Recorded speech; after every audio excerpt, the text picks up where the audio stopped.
एक इसको systemic approach is required.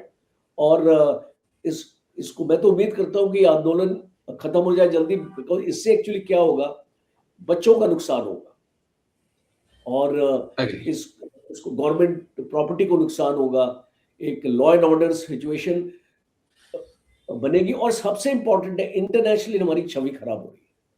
और मैं काफी इंटरनेशनल चैनल्स देख रहा था, बीबीसी देख रहा था, फ्रांस का चैनल देख रहा था, अल जजीरा देख रहा था, और भी वेस्ट एशिया के चैनल है, आपकी सऊदी इंटरनेशनल देख रहा था। सारे चैनल में जो इंडिया की ये खबर चल रही थी, ये चल रही है और वो कोई अच्छी बात नहीं है और वो इसको दिखा रहे। लेकिन क्योंकि मैं इस इंडस्ट्री में जुड़ा हूं, इंडियन मीडिया को छोड़कर मुझे लगता है कि जो फॉरेन का मीडिया है उसने बहुत अच्छे से इस खबर को कवर किया है। लेकिन चलिए, क्योंकि यही यूथ है जिसने इस देश की दिशा तय करनी है सर, दिशा और दशा यही यूथ तय करेगा। तो अच्छा हो, जैसा आपने कहा कि सरकार बैठे, इनके साथ बातचीत करे, इनकी समस्याओं को सुने और कम से कम एक भरोसा दिया जाए। ये हमारे ही बच्चे हैं और जिस प्रकार का बल प्रयोग किया गया मुझे नहीं लगता कि वो जायज है। लेकिन बड़ा अच्छा लगा कि जब वो बल उन बच्चों को कूट के जा रहे थे तो बच्चे उनको फूल पकड़ा रहे थे कि थैंक यू, घर में जाके अपने बेटे को और बेटी को बताना कि आज हम एक बेटे और बेटी को मार कर आए हैं। चलिए मैं आगे बढ़ना चाहूंगा सर। सर जय हिंद, मेजर जनरल राजन कोचर सर, जय हिंद, बहुत बहुत शुक्रिया समय देने के लिए, थैंक यू सर। जय हिंद राजेश जी, धन्यवाद, आपने मुझे अपने प्रोग्राम में इनवाइट किया। थैंक यू सर, शुक्रिया, क्योंकि आप तमाम यूनिवर्सिटीज में जाते हैं, बच्चों को पढ़ाते हैं, जैन जी से आपका इंटरेक्शन होता रहता है, इसलिए मुझे लगा कि आज मैं आपके साथ बातचीत करूं, क्योंकि जंतर मंतर पर दिल्ली में जितनी बर्बरता दिल्ली पुलिस ने की उसके लिए मैं निशब्द हूं सर। जिस प्रकार से डंडे बरसाए गए, डंडों में वो जो कील्स लगी हुई थी वो उनका इस्तेमाल किया गया, इलेक्ट्रिक शॉक जो हैं वो उसमें थे, वो बच्चों को दिए गए। जिस प्रकार की तमाम इंफॉर्मेशंस और वीडियोस निकल कर सामने आ रही हैं वो बेहद चौंकाने वाले हैं। उम्र भी महज किसी की 19 साल, किसी की 20 साल, किसी की 21 साल, किसी की 22 साल। कैसे हम इस प्रदर्शन को देखते हैं, और क्योंकि आपने एक लंबा सर्व डिफेंस में किया, इंडियन आर्मी में किया, ये जो बल का प्रयोग पुलिस की तरफ से किया गया, सीएपीएफ की तरफ से किया गया, इवन तक पार्लियामेंट के अंदर तो हमने बंदूक लेकर तने हुए उन लोगों को भी देखा, जैसा लग रहा था कि शायद अगर इस गेट की तरफ कोई आया तो उसको गोली मार दी जाएगी। कैसे हम इस पूरे हंगामे को देखते हैं सर? कहां चूक गई दिल्ली सरकार, कहां चूक गई दिल्ली पुलिस? देखिए, एक चीज आपको साफ करनी पड़ेगी, दिल्ली पुलिस और दिल्ली सरकार वही करेगी जो उसको सेंट्रल गवर्नमेंट बताएगी, बिकॉज ये होम मिनिस्ट्री के अंडर काम करती है। तो दिल्ली सरकार के अंडर है नहीं, जो फंक्शनली दिल्ली गवर्नमेंट के अंडर नहीं काम करती है, ये होम मिनिस्ट्री के अंडर डायरेक्टली अंडर जो आपका अमित शाह। तो जब हम इस चीज को देखते हैं, सबसे पहले तो एक पीसफुल डेमोन्स्ट्रेशन चल रहा था जनता मंतर पे, अगर आप देखोगे उसको काफी दिन से चल रहा था, महीने से ऊपर हो गया था। और सोनम वांगचुक उसमें ज्वाइन कर गए थे, बिकॉज वो एक रिनाउंड एक्टिविस्ट है, उनको भी बिना वजह नेशनल सिक्योरिटी एक्ट में जेल में डाला था। जब गवर्नमेंट के ऊपर प्रेशर आया तो नेशनल सिक्योरिटी एक्ट के उसके चार्जेस उसके विड्रॉ किए और उसको बेल पे छोड़ दिया। तो इसका मतलब कि बिकॉज एनएसए में बेल नहीं होती है, तो इसीलिए जब उसका एनएसए को रद्द किया गया तो बिकॉज गवर्नमेंट सुप्रीम कोर्ट में जवाब नहीं दे पा रही थी। अब बिकॉज सोनम वांगचुक के अगेंस्ट कोई भी चार्जेस प्रूव नहीं हुए थे और एक मीडिया प्रोपेगेंडा को फैलाया गया कि वो एक यूएस का एजेंट है, चाइना, उसका मीडिया असैसिनेशन किया गया। और उससे एक्चुअली क्या होता है कि लोगों के माइंड जो होते हैं, और हमारे सीनियर फौजी ऑफिसर्स भी हैं इसमें शामिल, वो जो माइंड्स अफेक्ट होने शुरू हो गए कि भाई ये वाकई एंटी नेशनल है, लोगों ने बिलीव करने लग गए। और इसको मैंने सोनम वांगचुक के ऊपर एक प्रोग्राम किया था शुरू में, जी। एक पॉडकास्ट किया था किसी के साथ, वो बहुत वायरल हुआ था पॉडकास्ट, तकरीबन 60-70 हज़ार व्यूज़ थे उस पॉडकास्ट के, और ख़ास तौर पे लद्दाख के लोगों ने काफ़ी उस पे कमेंट किया था। और हमने इसको बताने की कोशिश करी थी कि देखिए आप जो उसकी जो एक रेपुटेशन है लद्दाख में, जिस तरीके से वो वेलफेयर एक्टिविटीज़ कर रहा था, जिस तरीके से लद्दाख के लोग उसको प्यार कर रहे थे, तो जो उसने तो ऐसा कोई एंटी नेशनल इसको एक्ट इसको नहीं किया कि आपने उसको एनएसए में डाल दिया। और फिर गवर्नमेंट को मुँह की खानी पड़ी, और उसको रिलीज़ करना पड़ा फाइनली।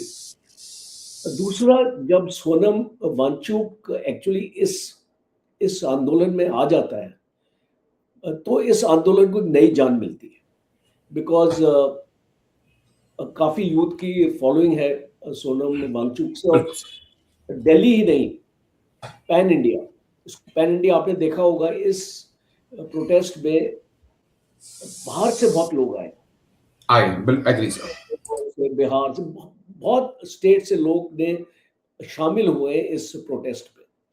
दूसरा, ये जो प्रोटेस्ट को जो इसको आगे लेके जा रहा है वो है कॉकरोच जनता पार्टी। अब ये कॉकरोच जनता पार्टी है क्या चीज? जन्म इसका हुआ था जब आपके चीफ जस्टिस ने, आई थिंक सूर्यकांत, ये एक स्टेटमेंट दी थी अपने एक जजमेंट में, और इसको यूथ को कॉकरोचों से कंपेयर किया था, पैरासाइट्स बोला था, they are actually cockroaches and parasites. और फिर बाद में अपनी स्टेटमेंट को वो क्लैरिफाई करने लग गए, तो उससे जन्म होता है कॉकरोच का। और एक छोटा सी शुरू होती है, और बहुत फॉलोअर्स उसके आ जाते हैं, वो एक मूवमेंट बन जाती है। और वो मूवमेंट इसलिए बनी नीट पेपर लीक के मामले में, कि जब आप एक नेशनल टेस्टिंग ऑर्गेनाइजेशन को responsibility the, which is NGO, एक नॉन गवर्नमेंट ऑर्गेनाइजेशन है, एडॉक ऑर्गेनाइजेशन है, आप उसको टेस्टिंग की रिस्पॉन्सिबिलिटी देते हैं, और वो बार बार पेपर लीक करता है। ये पहली बार नीट का पेपर लीक नहीं हुआ है, तो इसको गवर्नमेंट ने कोई भी सीख नहीं ली, या कोई भी इसके ऊपर रेमेडियल मेजर नहीं लिया। इसको मैं तो ये बोलता था कि इसको भी यूपीएससी के अंडर दे दो आप, बिकॉज एक परमानेंट ऑर्गेनाइजेशन है यूपीएससी, उसके जो ऑफिसर्स हैं, लोग हैं, स्पेशलिस्ट हैं, उसमें साइबर एक्सपर्ट्स हैं, सब हैं उसमें, आपके फोरेंसिक के भी हैं, तो वो इस ऑर्गेनाइजेशन को बेटर रन करेंगे। गवर्नमेंट ने एक इसका मजाक बना दिया कि इंडियन एयरफोर्स को दे दिया। अब इंडियन एयरफोर्स इसकी लॉजिस्टिक, इसको प्रॉब्लम लॉजिस्टिक्स में नहीं थी जी, प्रॉब्लम थी कि जिन लोगों ने पेपर सेट किया उन लोगों ने लीक किया। Agree sir. प्रॉब्लम थी the selection of the people who were selected एक पेपर बनाने के लिए। इस पेपर आपके ट्रांसपोर्टेशन में या कोरियर में नहीं लीक हुआ, तो प्रॉब्लम को आइडेंटिफाई, तो इसको लोगों को लगा यार ये तो इसको मजाक बना दिया लोगों ने। इसको इंडियन एयरफोर्स को आप इसको बोल रहे हैं वो ट्रांसपोर्ट करेंगे, मुद्दा तो ये था ही नहीं। Why have they deflected this thing entire, और इसको एनटीओ में, नेशनल टेस्टिंग ऑर्गेनाइजेशन में, कोई भी बंदा जी, उसका हेड या उसका जो भी था ओहदेदार, उनके अगेंस्ट तो एक्शन तो इसको मैंने तो सुना नहीं लेते। 11-12 लोगों को अरेस्ट किया है जो चेन में थे, जो प्रोफेसर थे और इस टाइप के थे, उनको अरेस्ट कर लिए। प्रॉब्लम नहीं एड्रेस करी, इसलिए गुस्सा आ गया लोगों को, और ये कॉकरोच जनता पार्टी ने इसको इकट्ठा किया, इस गुस्से को, एक मूवमेंट बन गई फिर ये। और इस मूवमेंट में फिर सोनम वांगचुक जैसे लोग जुड़ना शुरू हो गए, और भी मैंने स्टेटमेंट्स सुनी है, नसरुद्दीन शाह की भी सुनी है, और भी फिल्म पर्सनालिटीज ने इनके में बात करी। तो इसको इसको ये मतलब है कि जब एक प्रॉब्लम आइडेंटिफाई हो चुकी है and you are a responsible government, और अगर आपका मिनिस्टर ऑफ आपका एजुकेशन, एचआरडी मिनिस्टर जिसकी रिस्पॉन्सिबिलिटी है, तो वो इसके लिए अकाउंटेबल नहीं है। एक सिंपल सा इसको फैसला होना चाहिए था गवर्नमेंट का कि ये जो गुस्सा को ठंडा करने के लिए जी, actually resignation is not the answer to the problem, agree, but resignation was an answer to uh, reduce the temper, to temper down the emotions of the people, और ये हो ओके, जाता। और अगर ये टाइमली धर्मेंद्र प्रधान एक्शन के ऊपर हो जाता, आज भी वो एक फालतू ट्वीट करते, आज मॉर्निंग में धर्मेंद्र प्रधान ने ट्वीट दिया था, मैंने उसको जवाब दिया है, वो इसको राहुल गांधी के ऊपर जो सारा ब्लेम डाल रहे हैं। सो सी, पॉलिटिकल पार्टी तो एडवांटेज लेंगी आपका। जब एक ऐसा आंदोलन आएगा गवर्नमेंट के अगेंस्ट, तो बिल्कुल। पॉलिटिकल पार्टी कूदेगी इस पर।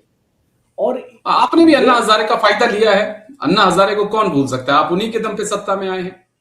या तो जब ये राहुल गांधी भी कूद गया और इसको बाकी भी केजरीवाल भी इसमें कूद गया, बाकी लोग भी, समाजवादी पार्टी का अखिलेश भी कूद गया, तो जब हम ये चीजें हमने देखी, तो ये एक्चुअली आंदोलन ने एक एक वायलेंट टर्न ले लिया, बिकॉज जो एक पीसफुल था वो आपका वायलेंट बन गया, और ये लोग इतनी मात्रा में आ गए बिकॉज इसमें पॉलिटिकल पार्टी के वर्कर्स भी थे। तो अब ये प्योरली स्टूडेंट आंदोलन नहीं रहा, अभी ये बढ़ गया, इसमें पॉलिटिकलाइज हो गया, लोग आ गए, इतनी भारी भीड़ आ गई, इसको पुलिस इसको कैसे कंट्रोल करेगी। टीयर गैस लगाया पहले, तो टीयर गैस नहीं हुआ तो उसको लोग तो माने नहीं। तो यहाँ पे गवर्नमेंट को एक फैसला लेना चाहिए था, उनके रिप्रेजेंटेटिव्स को जेपी नड्डा ने जरूर बुलाया जी, but that was too late, क्या बोलते, too late it sir. Was too late. And JP Nadda कौन है मुझे बताइए, वो जो इसको प्रधान को इसको बुलाना चाहिए था, या अमित शाह को इसको एक लेवल इसका बढ़ाना चाहिए था कि आपको उन लोगों को बुलाना चाहिए था, और बुलाने के बाद कोई अश्योरेंस तो देनी चाहिए। एग्री, जब आप किसी के साथ मीटिंग कर रहे हो और उसको मीटिंग के बाद वो बंदे स्टेटमेंट देते हैं कि भाई हमको तो कोई एश्योरेंस मिली नहीं है कि भाई हमारी जो डिमांड्स है उनके ऊपर भी तवज्जो दिया जाएगा, नहीं दिया जाएगा। बिकॉज एक नॉर्मल होता है कि जब आपकी मीटिंग होती है तो जो भी सीनियर पर्सन आपसे मिलता है वो बताता है आपको कि ओके ठीक है, हम इस पे गौर करेंगे और आपको नेक्स्ट 48 आवर्स में इनके जवाब मिल जाएंगे, या ऐसा कुछ आपको एश्योरेंस आपको देना पड़ेगा। आपको एक ओपन एंडेड भी नहीं रख सकते आप जी, कि हम गौर करेंगे और 6 महीने बाद आपको बताएंगे, ऐसे भी नहीं बोल सकते आप। तो आपको एक डेफिनेट अर्ली टाइम फ्रेम में इनके साथ बात करनी चाहिए। बिकॉज एक चीज कॉन्फ्लिक्ट मैनेजमेंट में जो सिखलाई जाती है, जो मैं भी फौज में सीखा हूँ, कॉन्फ्लिक्ट मैनेजमेंट में कम्युनिकेशन इज वेरी इंपॉर्टेंट। जी, अब चाइना के साथ जब हमारा इसको बॉर्डर का डिस्प्यूट, कितनी मीटिंग हुई थी, 19, 20, 25 कोर कमांडर्स मीटिंग, इसको क्यों हुई थी मीटिंग्स? बिकॉज उस कॉन्फ्लिक्ट को मैनेज करना था, इसलिए कम्युनिकेशन वाज इंपॉर्टेंट। यहाँ पे हमने देखा कि गवर्नमेंट ने कोई कम्युनिकेशन नहीं किया। लाइक एक जैसे कि डेमोक्रेसी में नहीं हम काम कर रहे, एक अनार्की टाइप लग रहा है कि ये राजा हैं और ये इनकी प्रजा है और हमारी मर्जी, जो हम राजा हैं हमारी मर्जी हम करेंगे, जो करेंगे हमको कोई क्वेश्चन नहीं कर सकता।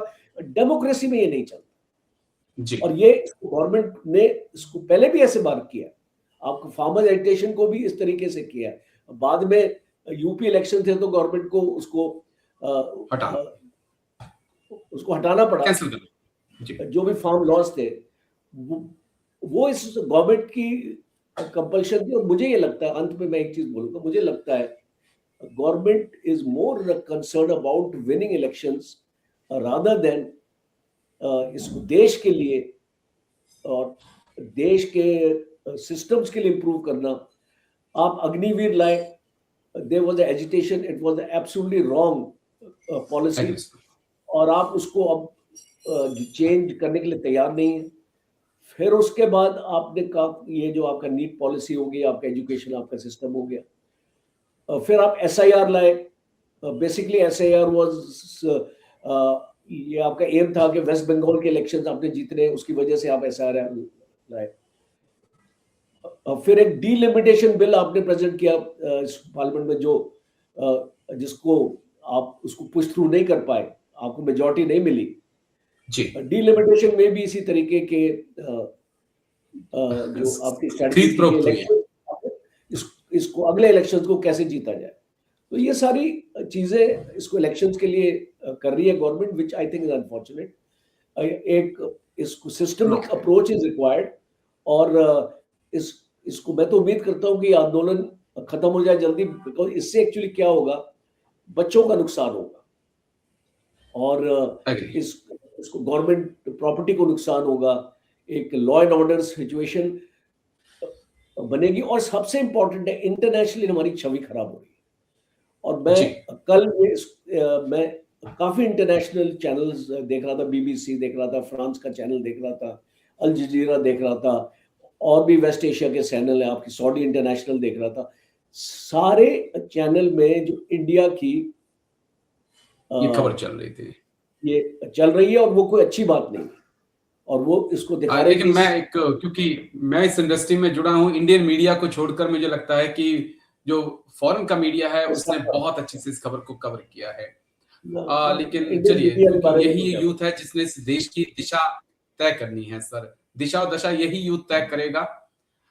तो अच्छा हो, जैसा आपने कहा कि सरकार बैठे, इनके साथ बातचीत करे, इनकी समस्याओं को सुने, और कम से कम एक भरोसा दिया जाए ये हमारे ही बच्चे हैं, और जिस प्रकार का बल प्रयोग किया गया मुझे नहीं लगता कि वो जायज है।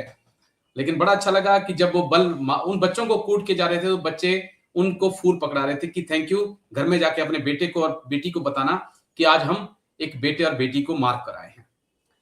चलिए, मैं आगे बढ़ना चाहूंगा सर।